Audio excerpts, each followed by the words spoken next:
Hi, it's Jane with Scraptastic Yarns, and today is another one of the installments of hashtag 50, Gone Before 2024. What is that about? That's about losing 50 pounds by 2024. Now, that's not an outrageous number to lose. As many of you know, for a long time I was on a keto diet, and I was really losing really well on that. Thomas got sick. Even though keto diet is one that is recommended, or a low-carb diet, for a lot of cancers, Thomas could not tolerate it because of the food textures and things that the chemo does, to everything. It just messes with everything. So, he was more into the noodles and things like that, and we were doing that because it's senseless for me to cook 2 and 3 meals, when half the time he really wasn't eating well to begin with. And that is something that with his illness I had to learn to just let it go. Let him decide what he could and couldn't eat and be happy with it. If he was able to eat half of a meal,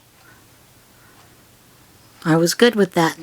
Of course, we were substituting Ensure and Boost with that, and I will tell you that when he was during his chemos, the nurses used to tease me because I went shopping.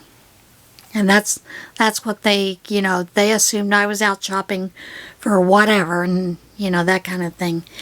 And one of the times I didn't go shopping, and one of the nurses, Elaine, had asked me, she goes, "You're not shopping today?"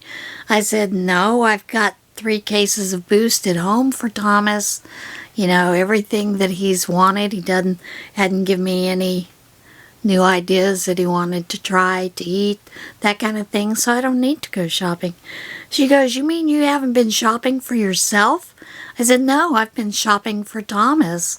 I said, "Most of the time when I was out there, there was this shortage of Boost and Ensure because you couldn't get the bottles, because there was a shortage of plastic bottles because they are all made in China. And they were on a slow boat from China, or they just weren't being delivered. So, I was going from place to place searching for Boost and those kind of things to keep him nutritionally, going." So she found that rather interesting. She said, "I thought you were out shopping for, goodies, clothes, whatever." I said, "No, it was always for Thomas." So she found that rather interesting. Today's topic is choosing a diet for weight loss that's just right for you. So I'm going to read you what the Mayo Clinic says about this. It says, "Don't fall for gimmicks when it comes to weight loss. Evaluate diets carefully to find one that is right for you. When it comes to weight loss, there's no shortage of advice. Magazines, books, and websites all promise that you'll lose all the weight you want for good using diets that eliminate fat or carbs, or those that tout superfoods or special supplements. With so many conflicting options, how do you know which approach might work for you?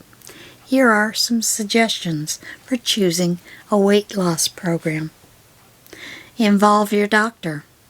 That's always a good idea. I will tell you, my doctor was upset when I tried the Weight Watcher program. She said to me, "That is not a good option for diabetics. You need to stay away from it. You need to keep to a low carb or a keto." So, there you go. Before you start a weight loss program, do talk to your doctor. Your doctor can review your medical issues and medications that might affect your weight and provide a guidance on a program for you. And you can discuss how to exercise safely, especially if you have physical or medical challenges or pain with daily tasks. Tell your doctor about your previous efforts to lose weight. Be open about the fad diets that interest you.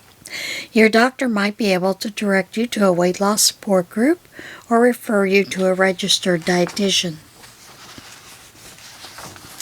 Now, I believe I told you we only had one registered dietitian in the area when I was having my gastroparesis issues, which means paralyzed stomach, which meant my stomach was not digesting food. It wasn't, contracting to turn everything into a paste, which is not a good thing because then you comes back up the other way.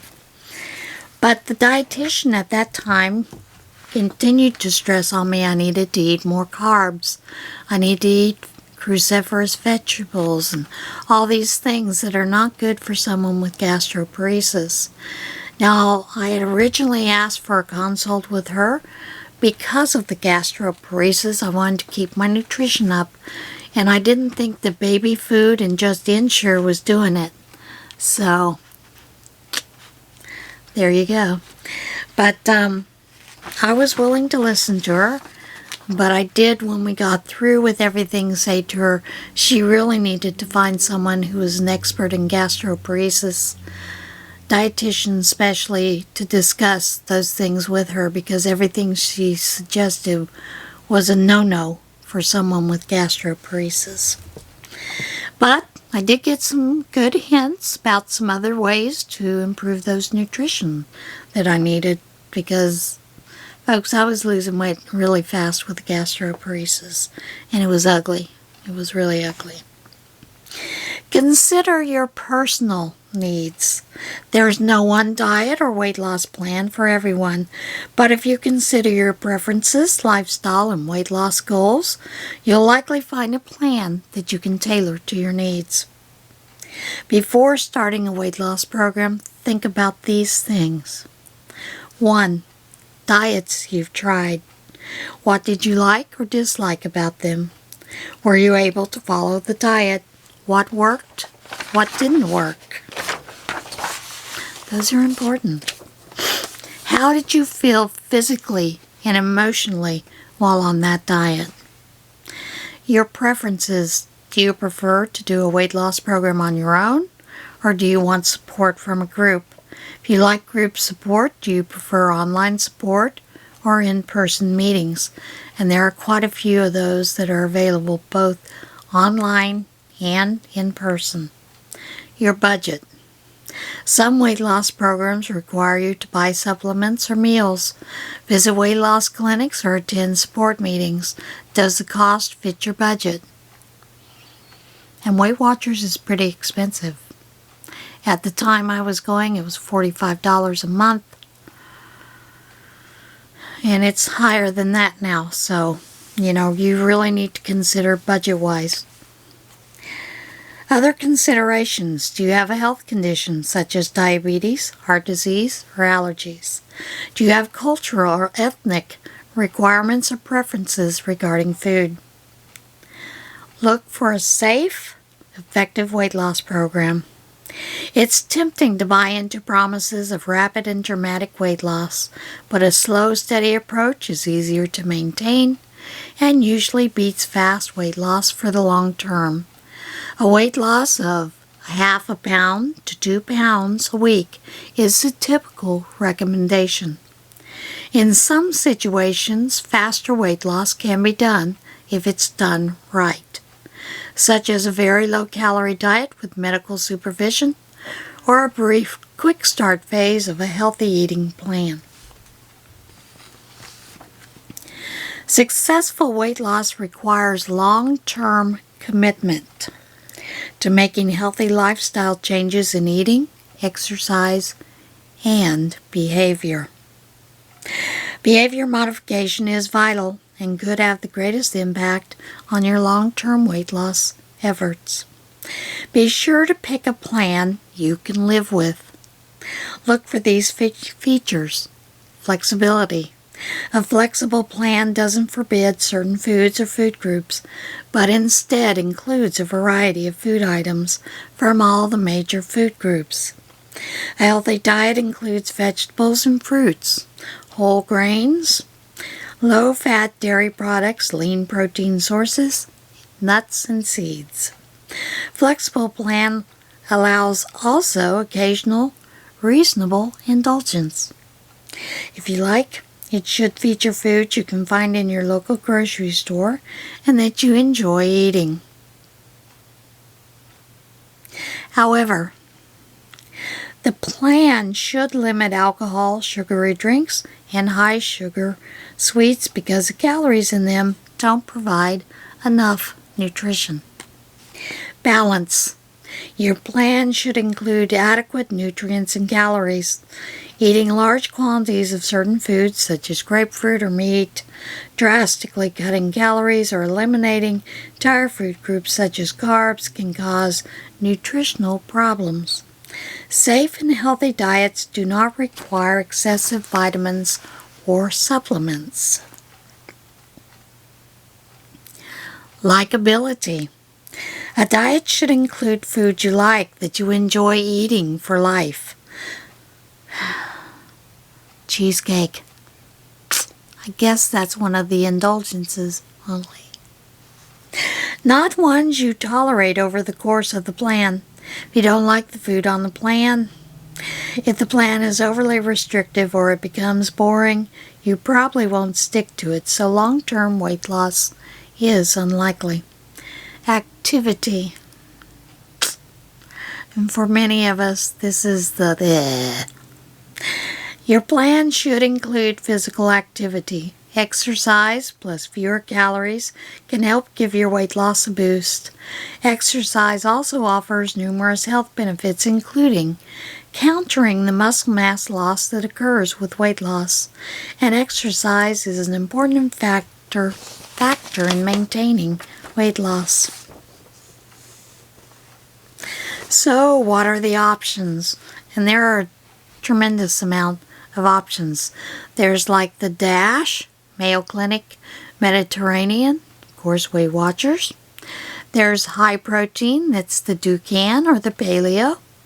Low carb, which is Atkins and South Beach. Low fat is Dr. Ornish. Meal replacement, Jenny Craig. MetaFast, Nutrisystem, Slim Fast. Very low calories are things like OptiFast. But as always, they should be done with medical supervision. Ask yourselves these questions when evaluating weight loss plans. Before you dive into a weight loss plan, take time to learn as much about it as you can. Just because a diet is popular or your friends are doing it doesn't mean it's right for you. Ask these questions first. What's involved? Does the plan provide guidance that you can adapt to your situation? Does it require buying special meals or supplements? Does it offer online or in-person support? Does it teach you how to make positive, healthy changes in your diet to help maintain your weight loss? I've got to get a drink of water, folks. See? Water's good for you.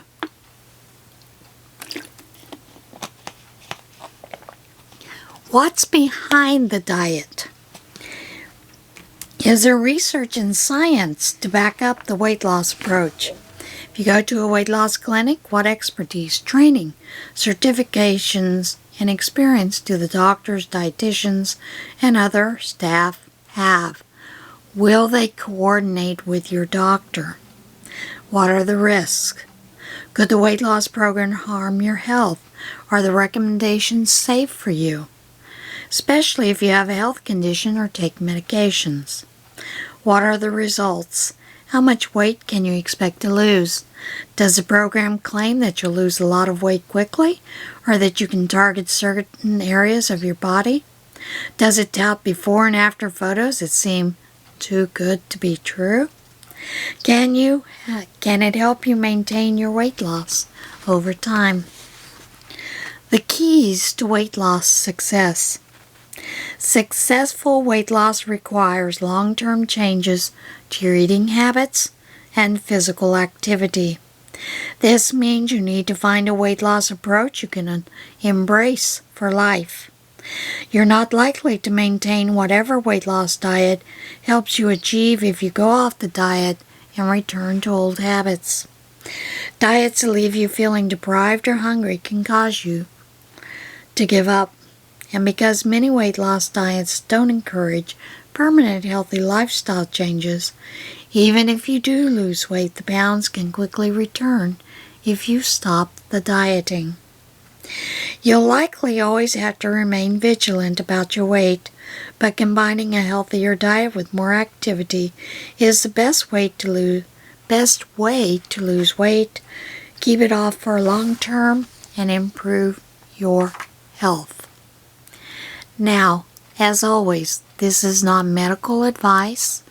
I don't claim to be a medical person, although I do have a little in my background. But as always, check with your doctors, do the research. Here's one other thing I would add to this. Do you even know what your current calorie intake is?